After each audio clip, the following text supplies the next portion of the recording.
Good afternoon, everybody. Hi. Hope you've all had an enjoyable event so far, and thank you so much for being here. I hope you still have a little bit of energy left in the tank after a full day worth of sessions. But I suppose we'll start with some introductions. I know you have it in there, but we'll formally introduce ourselves. My name is Juliana. I'm a Customer Success Director at Greenhouse, and I'm also an EMEA Arbor, which is our ERG events lead. And together with me on stage, we have Charlie Lem, who is Head of People and Talent at Together. Yeah. And we have Stephanie Lunn, who is Global People and Culture Director at Guinness World Records. So I think the theme has already been somewhat introduced. So we are here to talk about company culture, but more specifically, how to bridge the gap between the vision and the reality. As it was said in a recent Gartner survey, 97% of CHROs said that they would like to change some aspect of their company culture, but it wasn't about setting a clear vision or that the employees weren't invested on it. It was actually difficulty in trying to align the vision with the reality. So today we're here to explore how that can be done and how we can embed this into your culture more deeply. So I'll start with you first, Charlie. Okay. What are some of the signs that a company's stated culture and the employee's day-to-day experience are drifting apart, and how do you spot them early? Okay. I'm going to start by saying I'm not texting anyone. I have notes on my phone, so don't think I'm doing anything on the side. But honestly, I think the most important thing is remember 2 ears, 1 mouth. Listen to your people and listen to your people with all of the tools that you have at your disposal. It could be, EMPS surveys or your monthly surveys. It could be, regular pulse check-ins. Together, where I work, we're a small business of about 50 people. So I'm fortunate that I have a close working relationship with a lot of the team, but you can always identify your sort of culture beacons, the people who are going to give it to you straight, no bullshit. And they should be varying levels of experience, varying levels of engagement. It's worth keeping touch with the people who are not having such a good time as the people who are having such a good time, and really getting those kind of opinions and input from them and having those really kind of honest conversations. They will be your best identifiers early when something isn't landing. They're also great to kind of get a sense check on, how something has landed. Will it land the way that you think it will? Is the culture kind of really living out the reality? And is it as you think it might be? It's very easy to sit in the sort of echo chamber of leadership and talk about the ideal vision or, how you want to change something and be met with a lot of yeses or thinking it's great, but really, is that how it's going to translate to your team? And keeping your ear to the ground is really, really important to establish that. It's good to have your champions. People will tell you the truth. They will. Brilliant. And Stephanie, with 97% of CHROs wanting to change some aspect of their company culture, what do you think is holding transformation back at the senior level? Well, change is always going to be a bit difficult. But it's about, as a HR professional, it's about laying out the vision to them. But also what I tend to do is that people often can't really envisage what you're talking about. So it's to do a pilot.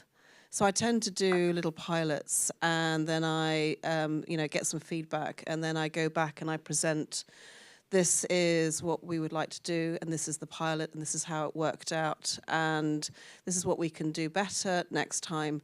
And that seems to work really well, because then they have that aha moment, and they realize that, oh yes, you're right, it is a better way of going. I mean, I agree with Charlie, it is really important to have a listening culture and to have lots of different tools in place. So you can have your we have Lattice survey, so we have our Lattice survey tool, but also to have your people moments. So I remember saying, why do I do all these exit interviews? I need to do stay interviews. So we started doing stay interviews, and that really supported the whole listening culture and making sure that what we were doing and what we were trying to do was landing right. And of course, the company like ours, this is our 70th year, so we've been going a long time, so we've got to constantly think about how we can improve ourselves. We can't ever stand still, because those brands that stood still. They're not here anymore. So, the listening culture and making sure that, we are landing things correctly in all our different regions. So China, Japan, in UAE, in America, and also in the UK. So we've got a real vast different types of cultures within those offices, and then we've also got adjudicators who are freelancers. So we've got a lot of different voices to listen to, and a lot of opinions. So it's about making sure that you roll out what is going to work for the type of culture that you're in, but also you're listening and making sure that people are invested. The senior leadership team are invested, but also the staff, because the staff are the ones that are going to be living it day to day. Yeah, I think what you said at the start there as well about change is hard. Most people are naturally really adverse to change. And you kind of really want your leaders to be modeling, your cultural ideal at the top and be setting that kind of standard.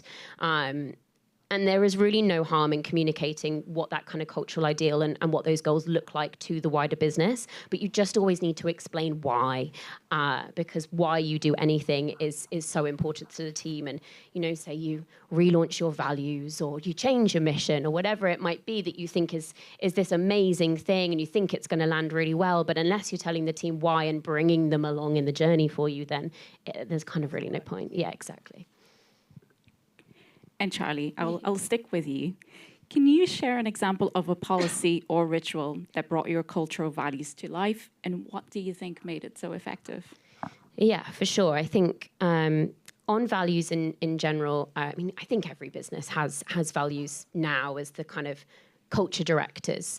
But it's very easy to kind of do blue sky thinking with them and have them not rooted in reality. But really your values need to be actionable, livable. Your team needs to understand what they are expected to do and why, and how that kind of impacts their everyday working life. And that should be part of every single part of the employee life cycle. So really from, recruitment, employer brand, right the way through to onboarding, exit, and beyond, we've kind of spoken about, and make sure that they're reinforced and make sure that they're lived by your leaders. Make sure that, if you're doing shout outs in your team or celebrations or whatever, that again, it sort of doubles down on those sort of cultural pinpoints. Thinking about my company specifically, we have two values that really stand out that we really try and embody in everyday life. And one of them is our users care, so do we. We work in an events business. We do street food and venue booking for everything from kind of corporate events right the way through to festivals. And what that means is for the vast majority of our employees, the users are street food traders, independent businesses who use our platform as a way of generating their own income. And that can feel very far removed. I don't know how in touch Uber is with the people who drive their taxis, but for us, it is incredibly important to be in touch with them.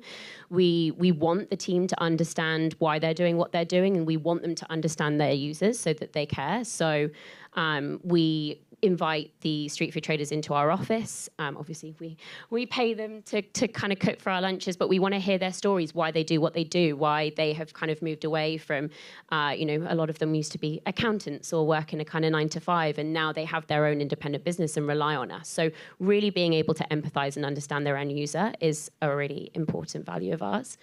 And the second is we have another value, we care about each other. And I'm sure everyone has a different version of this, but again, genuinely living it from start to finish is so important. And that means beyond being an employee. So again, I'm sure many people have been through a redundancy process or exited employees, and you should still apply your values to how you run that process. If you say that we care about each other and you go through, don't even give them an exit interview and you never kind of talk to them ever again, and it's like, okay, bye, see you later.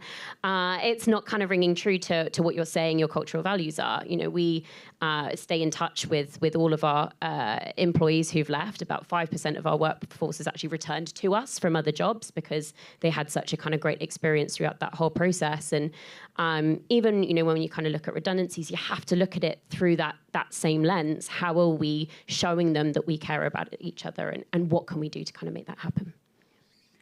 I love how you talked about the journey.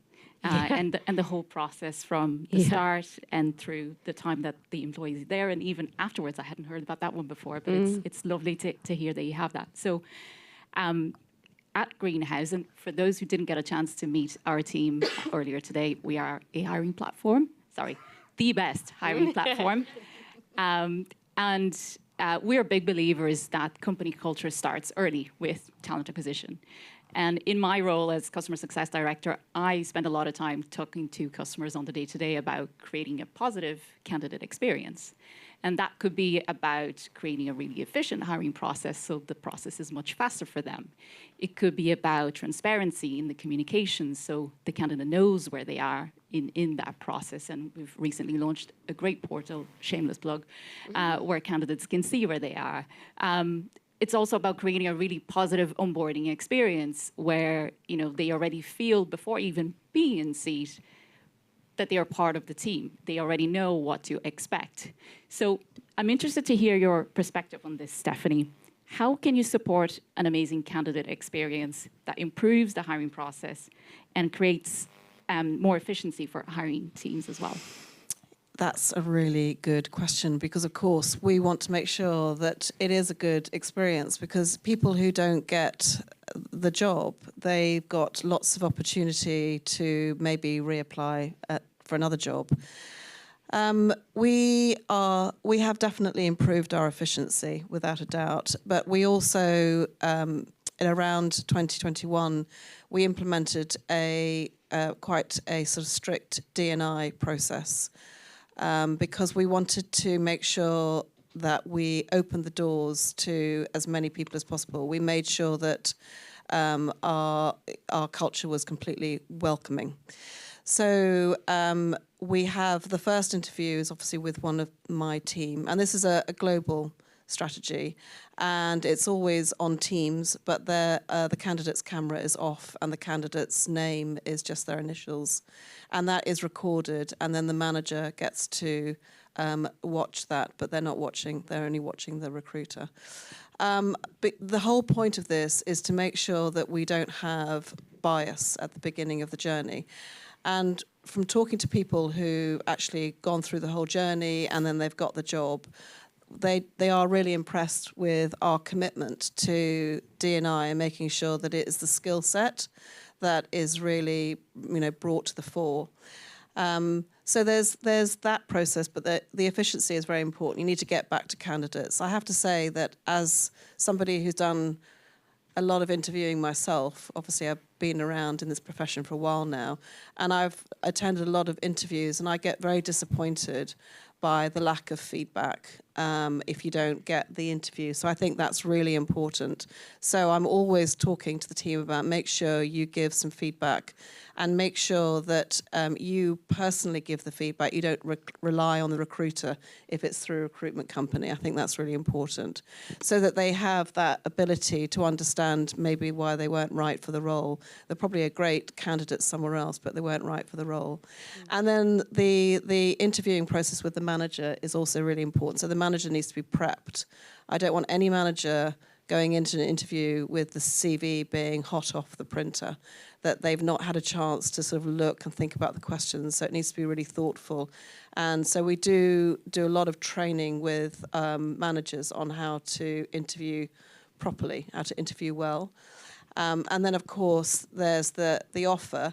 And sometimes there's a bit of a space between the offer and then arriving, because some people have maybe 3 months' notice. So it's about lots of touch points, either with the people team or with the manager checking in. And we also like to invite people in to have a pre-joining kind of, welcome drinks or whatever, or come to one of our town halls so that they are, invested before they arrive in the company. I think that's really important too. Can I chime in there? Oh, of course.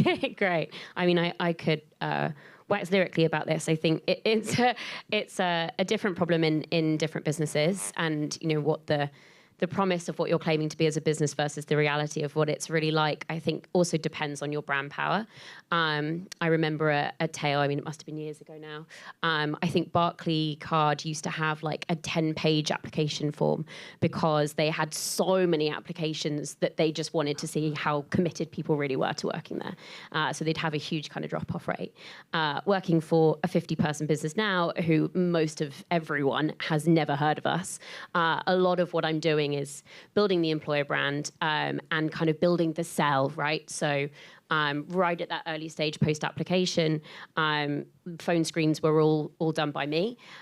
Fortunately, they're not anymore, but it's a high volume task, and effectively I was that voice of the brand. I was building the brand, I was kind of building the sell. But what was really important is making sure you're not trying to be all things to all people.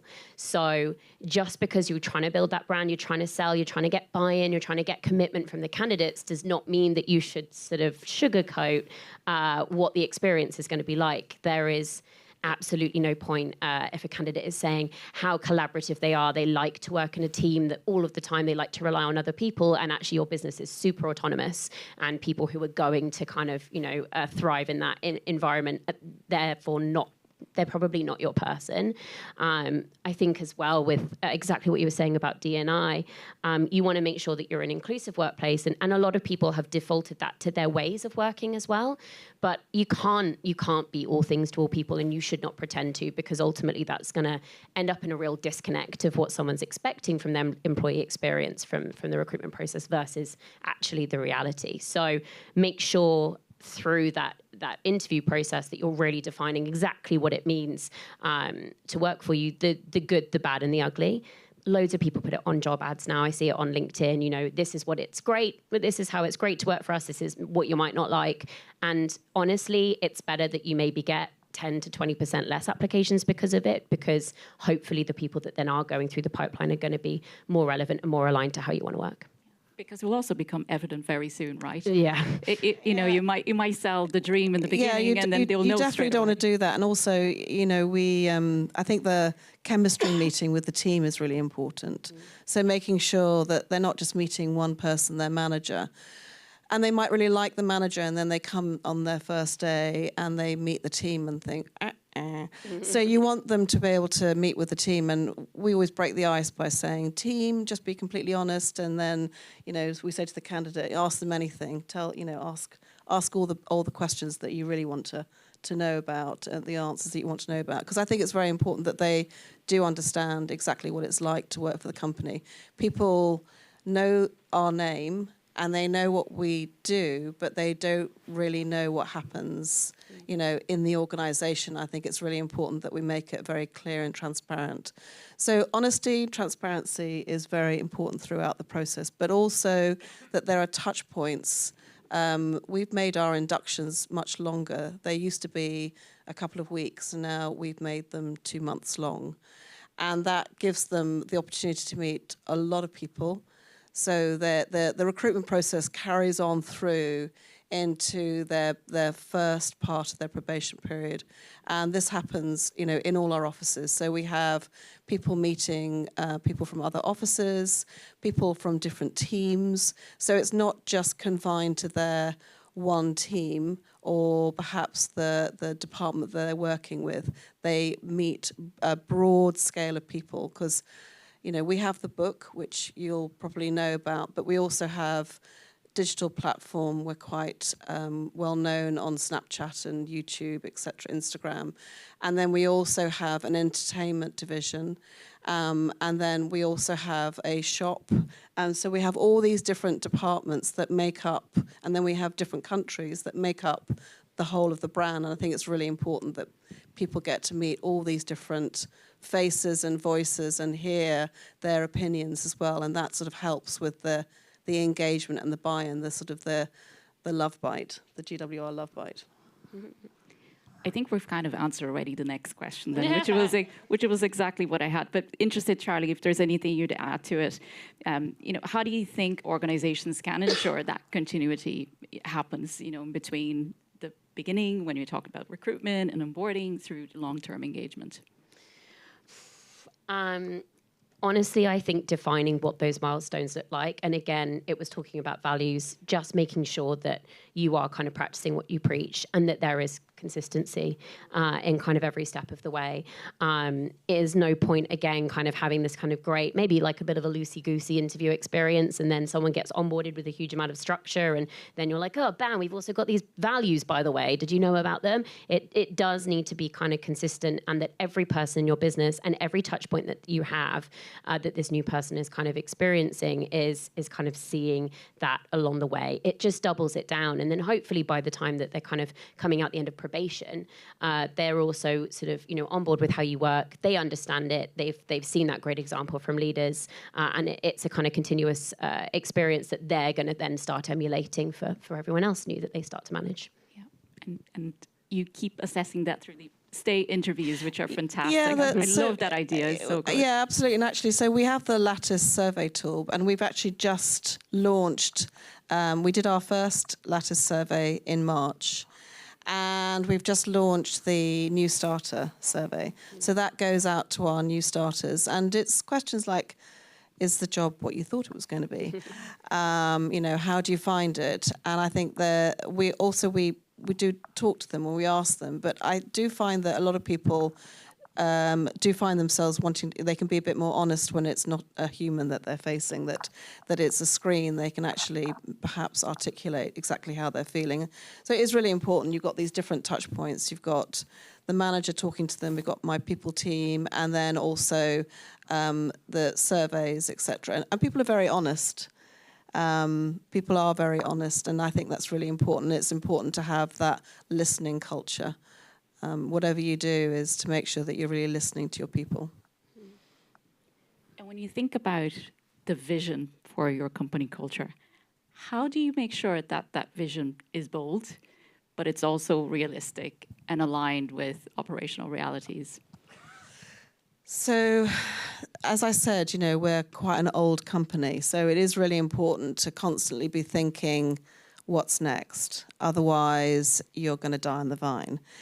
And we are thinking, what's next? We are going to be opening up a venue, and it's going to be competitive socializing venue, and we're thinking about this as an extra arm. So we have the book, we have the digital, and then we're going to be in person. So, and this will be global. So we'll have a venue in the UK, and then we want to open 3 in the Americas. So competitive socializing is something that families can do, but it's also something that adults do. So people go and do golf, or they play darts. That the high street is now filled with, competitive socializing venues, and what we do lends itself quite well. So I think that we are constantly trying to move forward. But, just 10 years ago, we were only the book. Now we're sort of online. And the great thing about Guinness World Records is that we're celebrating great achievements. So people are breaking records or trying to break records.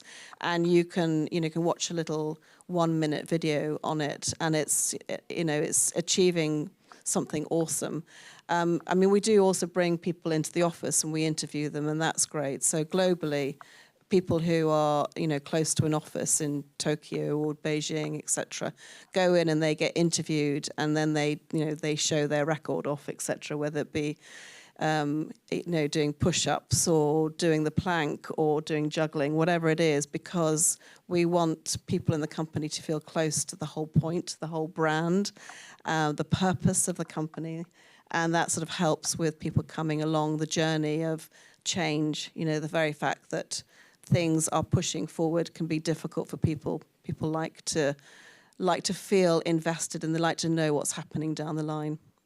Stephanie, a little off script, but I know we were talking earlier and you mentioned your favorite Guinness World Record. Can you share that with us? Yes, okay. So I do get this question quite a bit of what's your favorite record? And honestly, my favorite record is the one that I sort of experienced.